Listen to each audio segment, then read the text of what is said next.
News First, Newsline with Faraz Shaukatali.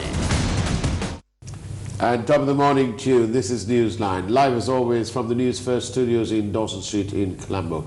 And on the first day after not having curfew in Colombo, here we are. And a week's gone by, Sri Lanka has buried its dead and looking how to carry on into the future. We've had face veil bans in place. The President has announced that last night, and several other matters in hand. Let's hear a perspective from one of the communities. We've got with us the Vice President of the Muslim Council of Sri Lanka, Mr. Hilmy Faraz. Very good morning to you, Mr. Ahmed. Morning, Faraz. Mr. Ahmed, tell us, what is the Muslim community doing? What are you as leaders doing to quell the anger? Well, this has come as a shock to us, and that, we are beginning to realize that we should have done more. We regret it very much that we were not vigilant enough. So now we are trying to set up mechanisms which will address the radicalization of our youth. And one of it is actually we are trying to establish small groups to provide vigilance within the mosque network. Right. So almost every mosque will hopefully have a small committee will address the not only radical issues, activities of strangers, and to see whether the Quran classes held conform to the requirements of Quranic education. Yes, now one of the things that sort of has come about into the open is that this so-called preacher was actually interpreting the Quran as he felt. That's very true, and that is why 3.5 years ago we went and reported him, saying because of his hate speech. This is Zahran, is it? Zahran, because we did it in the context of the hate speech by some of the Buddhist monks, and that while we were discussing with authorities about how to curb this hate speech, we also flagged Zahran and said he is probably much worse hate preacher than some of the Buddhist monks we have seen. Right. And we wanted... so let me get this right. The Muslim Council reported one of its community members. But to whom did you report this? 3 years ago? It's actually, since 2012, we have been working with the intelligence agency, and we have had a very good rapport, because with the halal crisis and also some of our own going to Syria to join ISIS, we have been working very closely, and we continued, and even today we have good rapport with them. So we have, as and when necessary, meet them and talk about all these things. At 3 years ago when you reported Zahran to the authorities, what did they do? Well, I'm sure they did the investigations, because, but they may not have considered this as a priority, because their main concern was the regrouping of LTT cadres in the north. What, 3 years ago? Yeah, of course, the threat was always there. Is it still there? Yes, of course, it continues to be there. So they may not have prioritized this as much as they should have, because none of us in our wildest dreams. By 2015, the war was 6 years under our belt. Yes, but you see, they had to prevent any recurrence. And I think, they never expected Muslims to have such terrorists. Do you think our defense, our law and order system was complacent by 2015. Very much so, because you see, with the war victory and the defeat of the LTTE, I think we all became complacent. We have completely forgotten that we had 30 years of conflict. I really think the people are allowed to become complacent and happy that unity had been returned and reconciliation. This is not something new to Sri Lanka. We've had this before. Yes. The impediment, it was the interim period in which the war happened. So by 2015, people feeling happy and so on, I think the people had the right to do that. Yes, and of course, you see, the previous government who actually won the war also had to take care of their own security, right? Because they were under constant threat of possible remnants. Would it be right to say that by 2015, this so-called taking care of their security was actually just optics and theatrics, because by then they had comprehensively solved the problem? Well, how much of this was theatrics and optics? No, I don't think that is true, because you see, the people who really defeated them, even one remaining suicide bomber would have been one too many. One too many for them. So they were very vigilant. Right. But with the regime change in 2015, everybody became complacent, I think. Because it was supposedly to usher in a new era. Of course, and we as Muslims felt a lot more comfortable and felt that, we have solved all the hate problems, all those things, right, in 2015. So obviously they did their investigations, but as we now know, they didn't do it. Well, I wouldn't say they didn't do it, because in 2017, they have gone to Zahran's house, and when they didn't find him, they had arrested the brother and the father, or not arrested, took into custody, and brought to the police station and inquired. Right. And after inquiry, they were probably released. But how many do you think? How deep has his preaching reached? I don't think it is anything to do with the preaching. Of course, he was hate-mongering, but this has nothing to do with his preaching, because probably somebody outside saw his resolve for elimination. When you mean somebody outside, you mean somebody out of Sri Lanka? Out of Sri Lanka, right? Saw his resolve to target non-Muslims, because he was basically preaching, saying that the world belongs only to the Muslims, and that everybody else should be eliminated. So they would have taken it as an opportunity and made use of him. So they identified him as a target. Yes, of course, not target, but as, a possible as a target, being a possible member of their perverse sort of ideology. Yeah. And so they must have recruited him that way. Right. Now then, how many? Do you have numbers estimated? You see, when this Mahavanala crisis happened, with the Buddha statues being damaged by radicalized youth, we did some investigations and felt that Zahran was preaching in a few pockets, and at that time we estimated him to have a maximum of 100 people, but now we realize that he may have had more.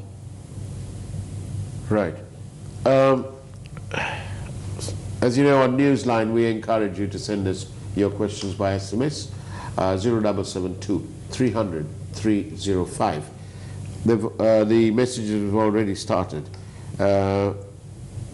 Please ask him, the guest, what action they have taken to protect Awliya mosques. Awliya mosques, yeah.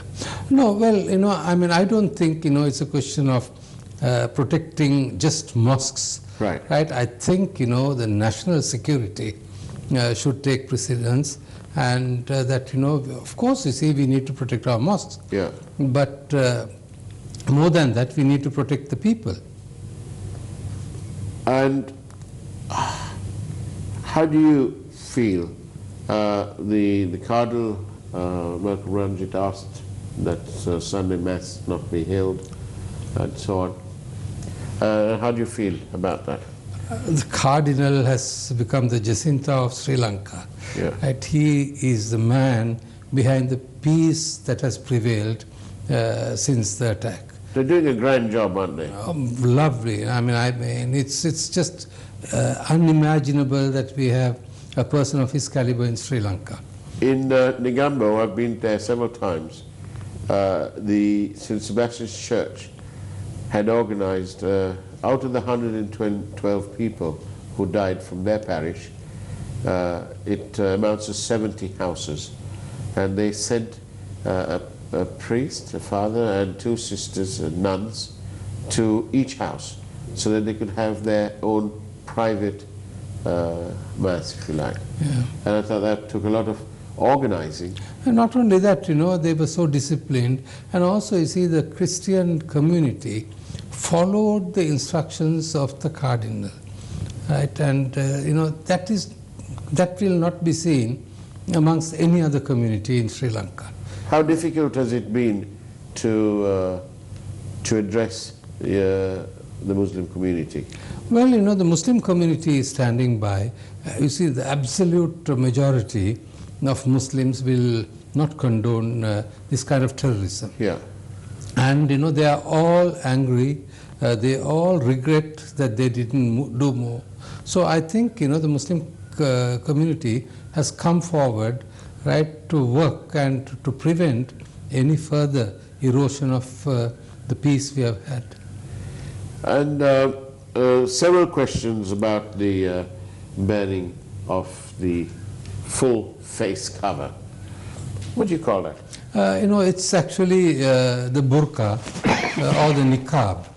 And, this has been agreed upon 2 days ago by our religious leadership. They have already issued instructions to all those who are wearing the face cover to remove it. So, I mean, this ban announced yesterday is quite unnecessary because already it has been taken care of. All right. By our religious leadership. But no harm in the prison? No, of course, there's no harm, but, this is, in my opinion, unnecessary theatrics. Right.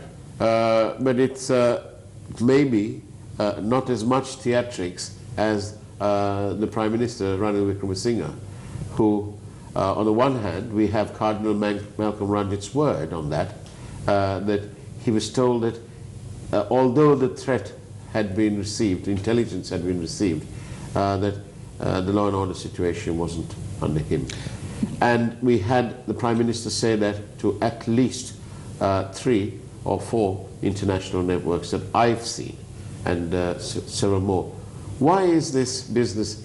I noticed that with the BBC yesterday, the Prime Minister says that the Commission has been set up, or a committee, to look into why the Prime Minister didn't get that intelligence, indicating to any sensible person that the Prime Minister hadn't got it. Shouldn't the committee have been to find out actually what happened, whether he got it or not? Because when you appoint a committee to say, let's investigate as to why the Prime Minister didn't get it, straight away you have an acknowledgement or an implication or an understanding that the Prime Minister didn't get it, which is at odds with what he told the Cardinal. No, it is very, very unfortunate that the relationship between the President and the Prime Minister has broken down completely, since the October 26th coup. Yes, I know, but surely. Yeah, but I'm coming to that. Yeah. So if intelligence didn't pass on the necessary information, and if he was not invited to the Security Council meetings, right, we sure as voters who elected this good governance government, right? What's he doing as a Prime Minister? How can you be Prime Minister without having, surely that's the cornerstone of being the Prime Minister is the law and order situation. Of course, but law and order was grabbed, right, from the cabinet. I think that that's an unfair word, grabbed, because under the Constitution and the amendment, the 19th Amendment, which seems to be such a pain for its lack of clarity and for its ambiguity in certain parts in terms of action. We have, the President is allowed to have 3 cabinet positions, which he already had: Defense, Mahabali, and the Environment. And the President inherited the position of law and order that was the default value. It was by default. Why didn't the Prime Minister? Because under the 19th Amendment, the Prime Minister does have several more powers than before, pre-19th, where that position was mainly theatrical, right? But why didn't they do that? And why is this confusion? I didn't get it. I wasn't told. I wasn't in the loop. What is this business? And is that what the need of the hour is? I am not a spokesman for the Prime Minister. I'm not a spokesman for the Prime Minister. But what I would like to highlight is that even if you take the October 26 coup, to this day, I have never seen the Prime Minister criticizing the President publicly. I want to stop you there for one moment, because I've just got a question here from a viewer. He's pointing out that you've just said that, unfortunately, we didn't have that intelligence and so on. The Prime Minister said that he had that information, that intelligence had been passed on to the various people, including it had been mentioned to the Minister of Muslim Affairs, and from there down to all the mosques. And he said he even named the type of mosques that this intelligence went to. That's on the one side. Cardinal Malcolm Ranjit says that unfortunately they weren't told about this. Right? So obviously there's a breakdown. Somewhere there's a breakdown. We need a commission. Do you not agree that we need a commission that will look into this whole thing properly? Not on the basis that the President didn't know and we need to find out why he didn't know, or the Prime Minister didn't know and we need to find out. No, we need to know what happened.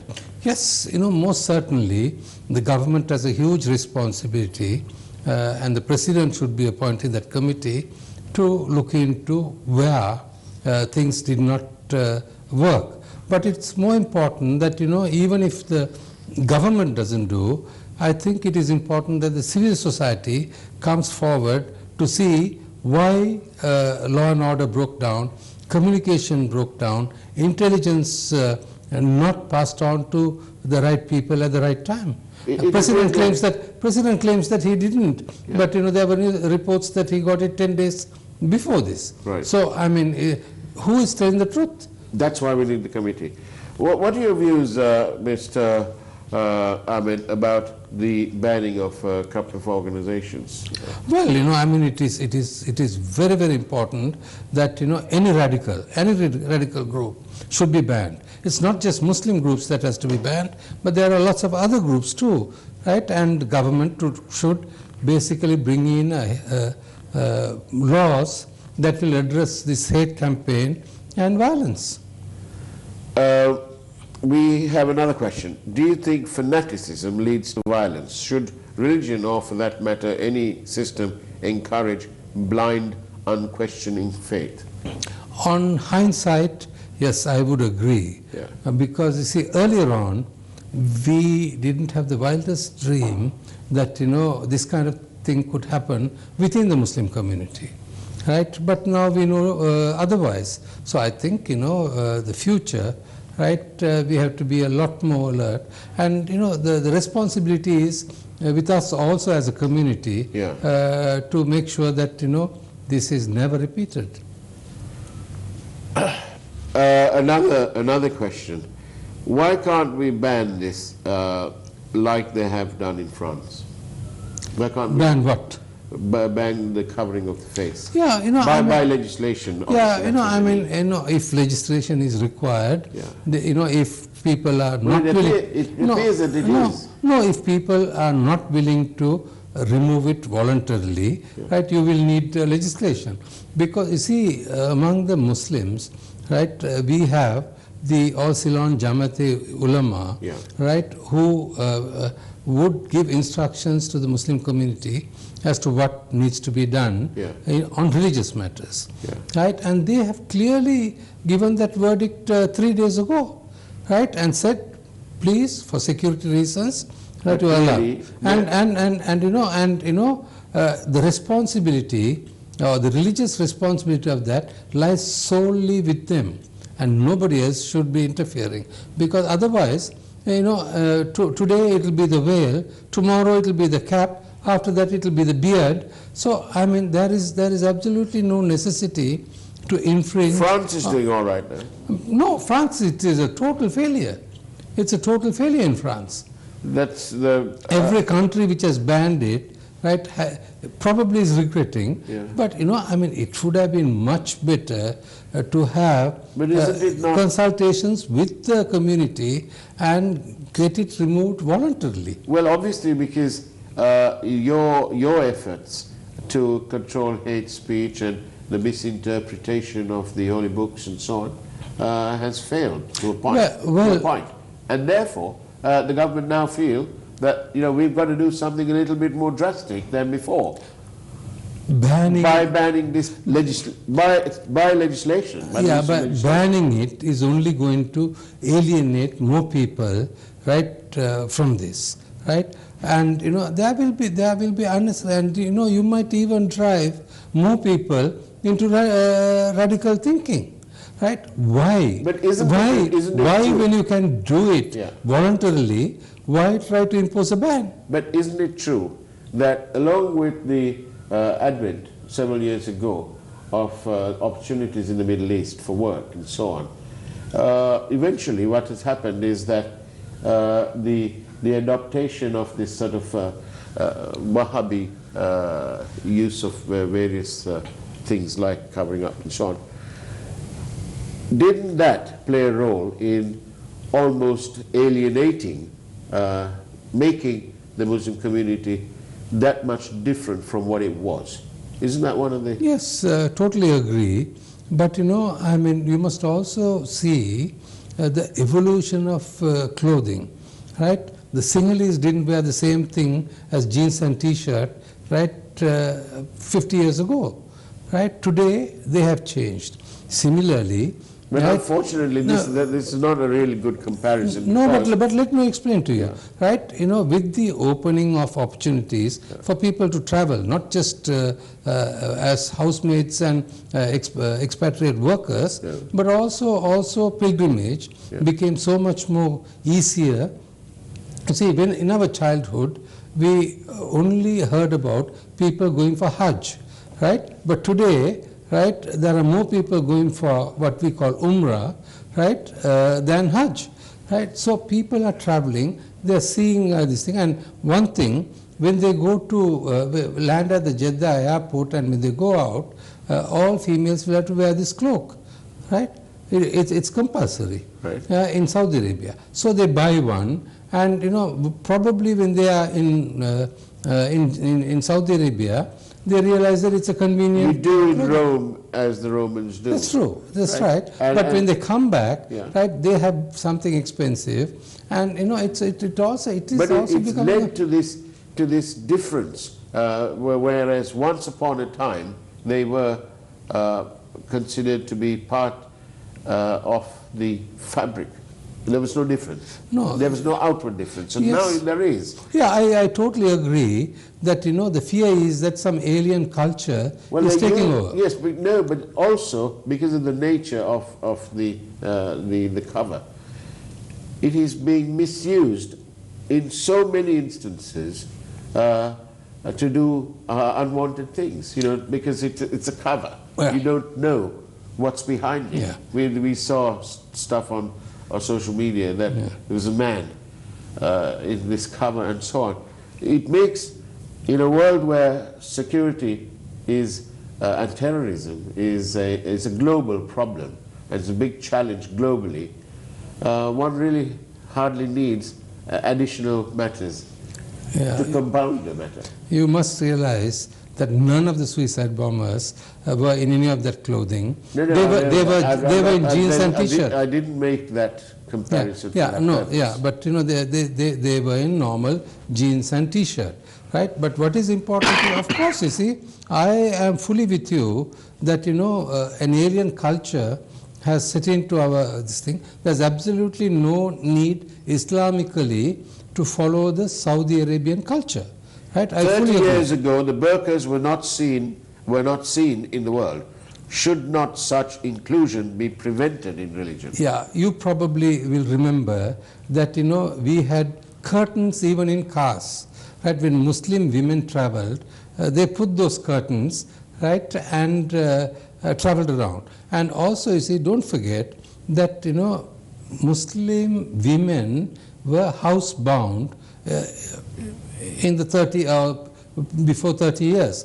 Now, Muslim women are taking a lead. They were not housebound by any no, religious reasons. Okay. Right? They were not allowed to mingle in society. But today, there are more Muslim women in universities than Muslim men. Right. Right? They are getting education. What's that got to do with the covering up? No. So you see, for them to get out, right, Orthodox Muslims, right, are trying to prevent their kids. Right? So, I mean, I don't approve of this niqab and, all this newfound garb. Right? But remember, the Muslim identity was always there. We had the face cap, we had all those things, and even the Nobody's ladies. saying anything about that. It's only that when you cover up, you can't see, and therefore, from a security angle, that is exactly what I said. I totally am against the niqab, the face cover. Yeah. But do not forget that we have some Islamic requirements to cover our aura. Right? The women cannot expose certain parts of their body. Yeah. See, up to the hands, right? And they have to open the face, because when we go to Mecca, we do open. Right? Inside the Mecca area. All this, how does it all help the security forces and the security guard guarding some building or hotel, whatever? How does that help them? Well, you see, don't forget, during the 30-year war of concern, right? People walked around in niqab, right? So it was not a security threat. You see, since 2009, right, there has been absolute racism in Sri Lanka. I think you'll find that a lot of people will disagree with you about that. There has been the problem. No, because you see, as far as I see it, right, some, not all, I would say more than 99% of the Sinhala Buddhists are peace-loving citizens who have absolutely no racism in them. As Citizen Ahmed, are you annoyed that? Are you at least annoyed, angry that, in spite of intelligence that was reported, including the fact that your organization brought this activity to the notice of the authorities, in spite of all that the events of Easter Sunday, Black Easter Sunday, happened? Well, Citizen Ahmed answering now. No, I mean, I can easily say that, blame the government for this, right? But, I mean, their complacency, right, would have been the same as us, because none of us thought that this kind of radicalization was within our community, right? So on hindsight, all of us can point at the government and say, you didn't do enough, right? But of course, they didn't do enough. Of course, 253 dead. Of course, you see, as a government, right, they should have been much more alert and this thing. But you know, I don't want to say, right, this is right or that is right. But you know, I mean, I think this is a very good lesson, not only for Sri Lanka, but the world over, right, not to take anything for granted where security is concerned. Excellent. Thank you for your time, Hilmy. I'll end up with a message from a viewer who says the Muslim leadership has to be more proactive in eliminating possible problem issues at this juncture. Hilmy Ahmed, thank you very much for being on Newsline. Thank you, and that's the way it was on Newsline this morning. Take care, have a good day, and God bless.